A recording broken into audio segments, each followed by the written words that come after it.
Bismillahirrahmanirrahim. Assalamualaikum warahmatullahi wabarakatuh.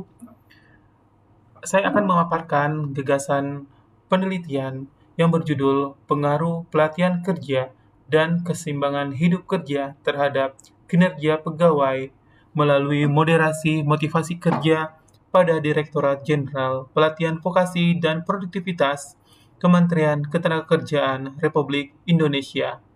Perkenalkan, nama saya Muhammad Taufik dengan NIM 2309027015 dari mahasiswa Program Studi Magister Manajemen Universitas Muhammadiyah Prof. Dr. Hamka.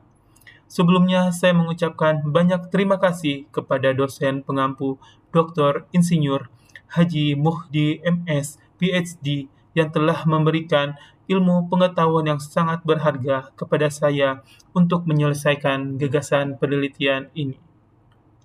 Latar belakang: di dalam organisasi Direktorat Jenderal Pelatihan Vokasi dan Produktivitas atau yang disingkat dengan Ditjen Bina Lapotas, di mana sebagai unit pelaksana Kementerian Ketenagakerjaan diperlukan sumber daya manusia yang memiliki peran penting sebagai penggerak demi kelancaran jalannya kegiatan organisasi. Hal ini dikarenakan Ditjen Bina Lapotas sebagai pembina pelatihan vokasi dan produktivitas dengan mempunyai 21 UPTP yang tersebar di seluruh Indonesia, 13 satuan pelayanan, 34 provinsi sebagai tugas pembantuan, dan 230 UPTD kabupaten dan kota sebagai binaan di bidang pelatihan vokasi dan produktivitas. Ketercapaian hasil kinerja organisasi akan diketahui apabila menerapkan sistem penilaian kinerja.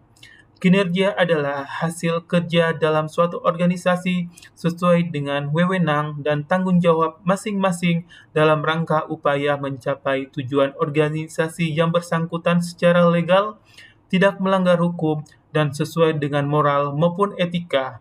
Rahmawati tahun 2019. Jadi, kinerja merupakan hal yang sangat penting bagi perusahaan atau organisasi. Akan tetapi, terdapat tantangan untuk mencapai hal tersebut.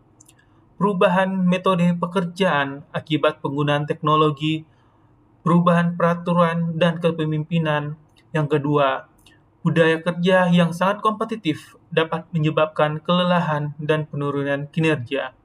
Yang ketiga, praktik manajemen yang buruk dapat mengakibatkan hilangnya motivasi kerja dan rendahnya produktivitas. Yang keempat, harapan dan tujuan yang tidak jelas dapat membingungkan karyawan dan menghambat kinerja mereka. Adapun identifikasi masalah, yang pertama kemampuan dan keahlian, yaitu kemampuan dan keahlian yang dimiliki oleh pegawai akan sangat menentukan kinerjanya dalam menyelesaikan tugas-tugasnya. Yang kedua, pengetahuan, yaitu pengetahuan yang luas dan mendalam tentang pekerjaan yang akan dilakukan oleh pegawai juga akan sangat membantu dalam meningkatkan kinerjanya. Yang ketiga, motivasi kerja, yaitu motivasi kerja yang tinggi akan mendorong pegawai untuk bekerja lebih giat dan tekun dalam menyelesaikan tugas-tugasnya. Yang keempat, disiplin kerja, yaitu disiplin kerja yang baik akan membuat pegawai selalu tepat waktu dalam menyelesaikan tugas-tugasnya dan mentaati semua peraturan yang berlaku di perusahaan. Yang kelima, etos kerja. Etos kerja yang tinggi akan membuat karyawan bekerja dengan penuh semangat dan dedikasi. Yang keenam, kesehatan. Kesehatan yang baik akan membuat karyawan dapat bekerja dengan optimal. Yang ketujuh, keseimbangan hidup kerja atau work-in balance, yaitu kemampuan individu untuk menjaga keseimbangan antara kewajiban mereka di tempat kerja dengan kebutuhan pribadi di luar pekerjaan. Adapun pembatasan masalah meliputi pertama, kinerja pegawai adalah hasil kerja yang dicapai oleh pegawai dalam melaksanakan tugasnya sesuai dengan organisasi standar yang telah ditetapkan oleh organisasi. Yang kedua, peran pelatihan kerja dalam meningkatkan kinerja pegawai. Hal ini dikarenakan pelatihan merupakan salah satu usaha dalam meningkatkan mutu sumber daya manusia dalam dunia kerja. Karyawan yang baik karyawan. Adapun pembatasan masalah. Pembatasan masalah meliputi kinerja pegawai adalah hasil kerja yang dicapai oleh pegawai dalam melaksanakan tugasnya sesuai dengan standar yang telah ditetapkan oleh organisasi. Yang kedua, peran pelatihan kerja dalam meningkatkan kinerja pegawai. Hal ini dikarenakan pelatihan merupakan salah satu usaha dalam meningkatkan mutu sumber daya manusia dalam dunia kerja. Karyawan baik yang baru ataupun yang sudah bekerja perlu mengikuti pelatihan karena adanya tuntutan pekerjaan yang berubah akibat perubahan lingkungan kerja, strategi, dan lain sebagainya. Dessler tahun 2009. Keseimbangan hidup kerja terhadap peningkatan kinerja. Keseimbangan hidup kerja atau work-life balance didefinisikan oleh Likardianto tahun 2018 adalah metode yang digunakan di tempat kerja untuk menumbuhkan lingkungan kerja dengan mengupayakan keseimbangan antara pekerjaan dan kehidupan pribadi. Yang terakhir, motivasi kerja adalah motivasi kerja terhadap pencapaian kinerja organisasi. Motivasi kerja diperlukan sebagai salah satu indikator kinerja karyawan, di mana karyawan dengan motivasi kerja yang tinggi dapat diharapkan menghasilkan kinerja yang maksimal. Adapun rumusan masalah. Rumusan masalah yang pertama, apakah pelatihan kerja berpengaruh terhadap kinerja pegawai? Yang kedua, apakah keseimbangan hidup kerja berpengaruh terhadap kinerja pegawai? Yang ketiga, apakah motivasi kerja berpengaruh terhadap kinerja karyawan? Yang keempat, apakah motivasi kerja dan keseimbangan hidup kerja berpengaruh pada motivasi kerja? Yang terakhir, apakah pelatihan kerja dan keseimbangan hidup kerja berpengaruh pada kinerja karyawan melalui moderasi motivasi kerja? Adapun kegunaan penelitian. Bagi peneliti, penelitian ini merupakan informasi yang sangat berharga karena dapat meningkatkan wawasan dan ilmu pengetahuan peneliti sehubungan dengan pengaruh pelatihan kerja dan keseimbangan hidup kerja terhadap kinerja pegawai dengan moderasi motivasi kerja. Bagi organisasi, dapat digunakan sebagai masukan guna untuk mengetahui langkah apa yang harus diambil agar hasil kinerja pegawai dapat meningkat, sehingga tujuan organisasi dalam pencapaian produktivitas yang optimal. Bagi peneliti selanjutnya, penelitian ini dapat digunakan sebagai bahan referensi bagi peneliti berikutnya yang akan mengambil permasalahan yang sama. Deskripsi teori, variabel terikat, yakni definisi kinerja karyawan adalah hasil kerja atau prestasi kerja yang dicapai oleh seseorang karyawan dalam melaksanakan tugasnya sesuai dengan tanggung jawab yang diberikan kepadanya dalam periode waktu tertentu. Definisinya, pertama kualitas, kedua kuantitas, ketiga efektivitas, keempat efisiensi, kelima inisiatif, yang keenam kerjasama, ketujuh komunikasi, kedelapan keterampilan, kesembilan kedisiplinan, kesepuluh kejujuran. Variabel bebas pertama, yakni pelatihan kerja, yaitu suatu proses sistematis untuk mengembangkan pengetahuan, keterampilan, dan sikap individu atau kelompok untuk mencapai tujuan tertentu. Pelatihan dapat dilakukan dalam berbagai bentuk, seperti pelatihan formal, pelatihan informal, dan pelatihan on the job. Dimensinya yakni tujuan pelatihan, materi pelatihan, metode pelatihan, media pelatihan, fasilitator pelatihan, peserta pelatihan, dan evaluasi pelatihan. Variabel bebas kedua yaitu keseimbangan hidup kerja adalah keadaan di mana seseorang dapat menyeimbangkan antara tuntutan pekerjaan dan kebutuhan pribadi atau keluarganya. Keseimbangan hidup kerja yang baik dapat membantu individu untuk mencapai kebahagiaan dan kepuasan hidup yang lebih tinggi. Dimensinya yaitu pertama waktu, kedua keterlibatan, ketiga kepuasan, keempat konflik, kelima stres. Adapun untuk variabel moderasi yaitu motivasi kerja adalah dorongan atau semangat kerja yang dimiliki oleh seseorang individu untuk melakukan pekerjaannya dengan baik. Motivasi kerja yang tinggi dapat membantu individu untuk mencapai kinerja yang optimal dan meningkatkan produktivitas. Dimensinya, yang pertama motivasi intrinsik, yang kedua motivasi ekstrinsik, yang ketiga motivasi pencapaian, keempat motivasi afiliasi, dan kelima motivasi kekuasaan. Adapun kerangka berpikir dari penelitian ini yaitu dapat digambarkan pada skema berikut. Skema yang pertama adalah pengaruh pelatihan kerja terhadap kinerja karyawan, di mana pelatihan yang diberikan perusahaan kepada karyawan berisi tentang hal-hal yang terkait dengan pekerjaan yang dimiliki oleh karyawan tersebut.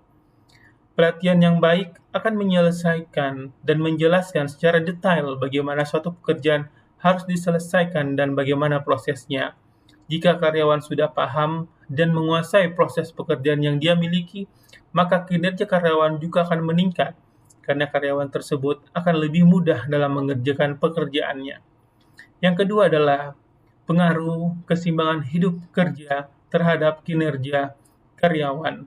Keseimbangan hidup kerja atau work-life balance adalah di mana seseorang mampu menyeimbangkan antara tuntutan waktu, emosi, sikap, dan tanggung jawabnya saat berada di pekerjaan.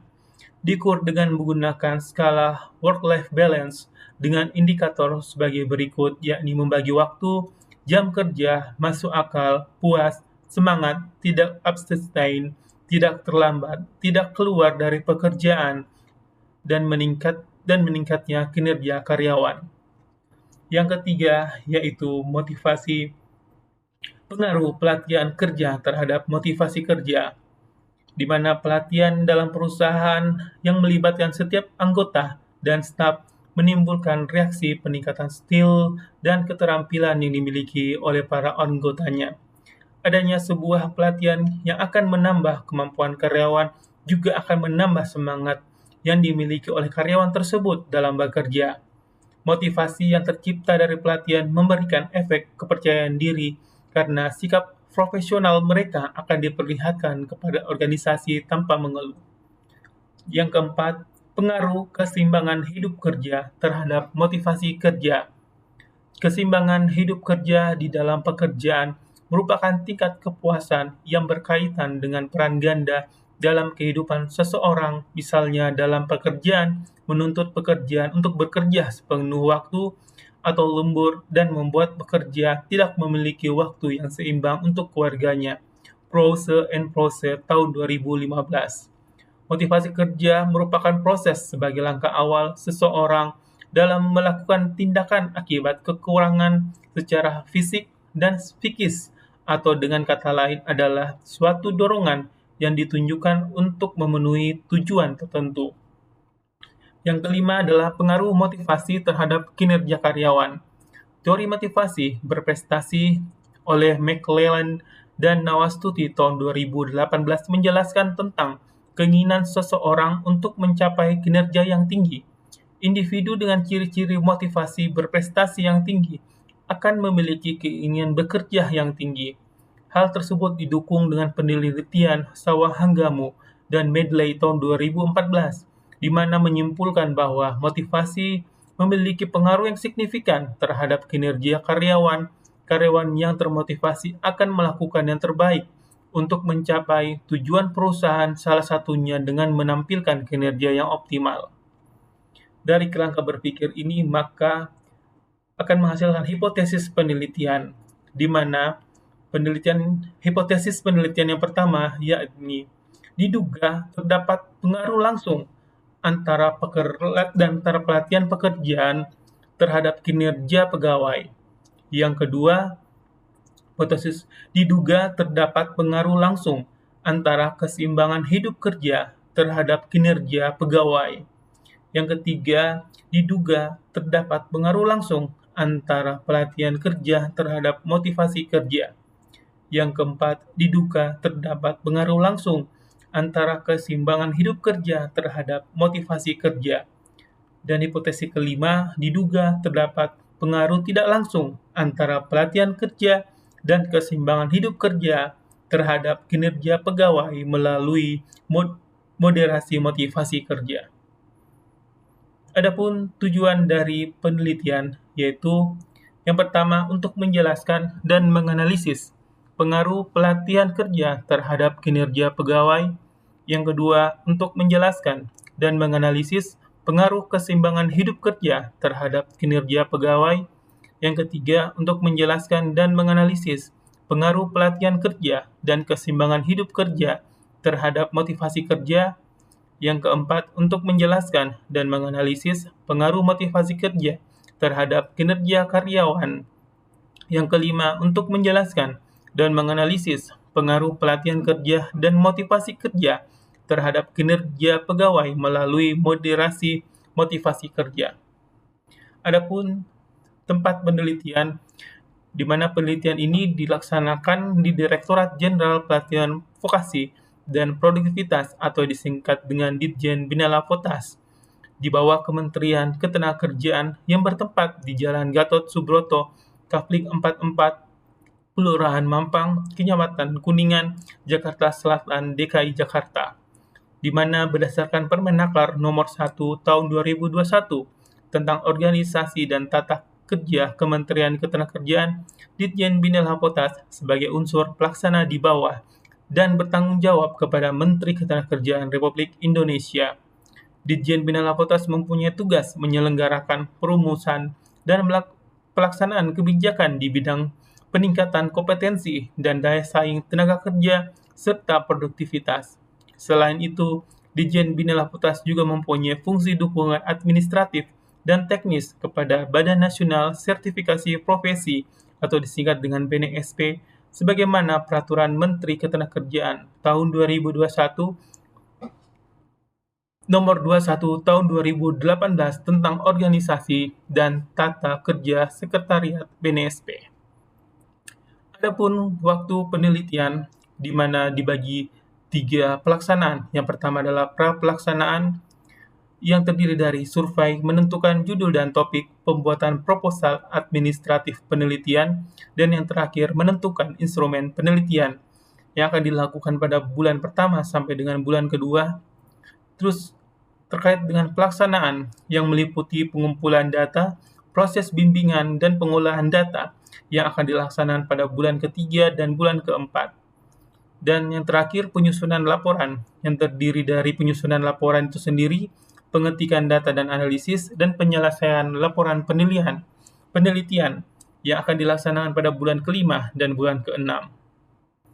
Adapun metode penelitian ini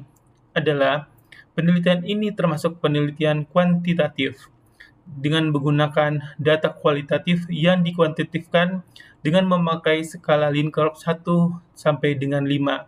Jika dilihat dari hubungan antar variabel penelitian, juga bisa digolongkan sebagai penelitian kuasalitas. Rancangan penelitian untuk pengujian hipotesis kausal atau sebab akibat menggunakan uji regresi, di mana tipe pengamatan kausal sebab akibat dengan adanya dependen dan independen variabel, ada sebab dan ada akibat. Sampel populasi dan sampel populasi. Populasi penelitian ini adalah pegawai Ditjen Bina Lapotas sebanyak 108 orang, di mana sampel penelitian adalah rumus yang digunakan dengan menggunakan rumus Lovin, yakni ukuran sampel yang merupakan perbandingan antara ukuran populasi dengan presentasi kelonggaran ketidaktelitian, karena dalam pengambilan sampel dapat ditolerir atau diinginkan. Dengan menggunakan rumus jumlah sampel dibagi 1 ditambah jumlah populasi dengan tingkat error yang ditolerir sebanyak 5% atau 0,05, sehingga akan mendapatkan hasil sebanyak 85 orang sampel. Adapun teknik pengumpulan data, yang pertama adalah instrumen penelitian, yakni dilakukan dengan melakukan definisi konseptual, definisi operasional, dimensi, dan indikator. Kemudian jenis instrumen, di mana menggunakan kuesioner atau angket dengan menggunakan skala Likert. Yang ketiga, pengujian validasi instrumen dan perhitungan reliabilitas dengan melakukan uji validasi dan uji reliabilitas. Berikut adalah teknik pengumpulan data dengan menggunakan kuesioner, di mana untuk kinerja pegawai dengan definisi operasional kinerja pegawai adalah hasil kerja atau prestasi kerja yang dicapai oleh seorang karyawan dalam melaksanakan tugasnya sesuai dengan tanggung jawab yang diberikan kepadanya dalam suatu periode waktu tertentu. Berikut adalah dimensi, indikator, dan nomor butir pada kuesioner. Berikut adalah variabel bebas. Variabel bebas untuk definisi operasional pelatihan kerja adalah hasil kerja, suatu proses sistematis untuk mengembangkan pengetahuan, keterampilan, dan sikap individu atau kelompok untuk mencapai tujuan tertentu, di mana pelatihan dapat dilakukan dalam berbagai bentuk, seperti pelatihan formal, pelatihan informal, dan pelatihan on the job. Berikut adalah dimensi, indikator, dan nomor butir pada kuesioner penelitian ini. Berikut adalah variabel bebas keseimbangan hidup kerja, di mana definisi operasional keseimbangan hidup kerja adalah keadaan di mana seseorang dapat menyeimbangkan antara tuntutan pekerjaan dan kebutuhan pribadi atau keluarganya. Keseimbangan hidup kerja yang baik dapat membantu individu untuk mencapai kebahagiaan dan kepuasan hidup yang tinggi. Berikut adalah dimensi, indikator, dan nomor butir pada kuesioner. Rencana analisis data.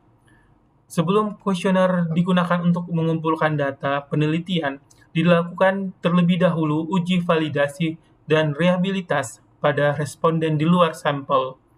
Jika seluruh pertanyaan didapat nilai correct item dikurangi total correlation bernilai positif dan confidence alpha lebih besar dari L-tabel, maka dapat dikatakan bahwa seluruh item pertanyaan dalam variabel ini dinyatakan valid dan tidak ada item pertanyaan yang perlu dikeluarkan dalam pengujian penelitian. Uji korelasi menunjukkan hubungan antar variabel penelitian. Koefisiensi korelatif positif menunjukkan hubungan antar variabel searah. Analisis jalur yang digunakan untuk hipotesis jika nilai koefisien jalur lebih kecil dari 0,05, maka H0 ditolak dan H1 diterima. Demikian gagasan penelitian saya, semoga dapat memberikan manfaat khususnya buat saya. Demikian dan terima kasih. Waalaikumsalam warahmatullahi wabarakatuh.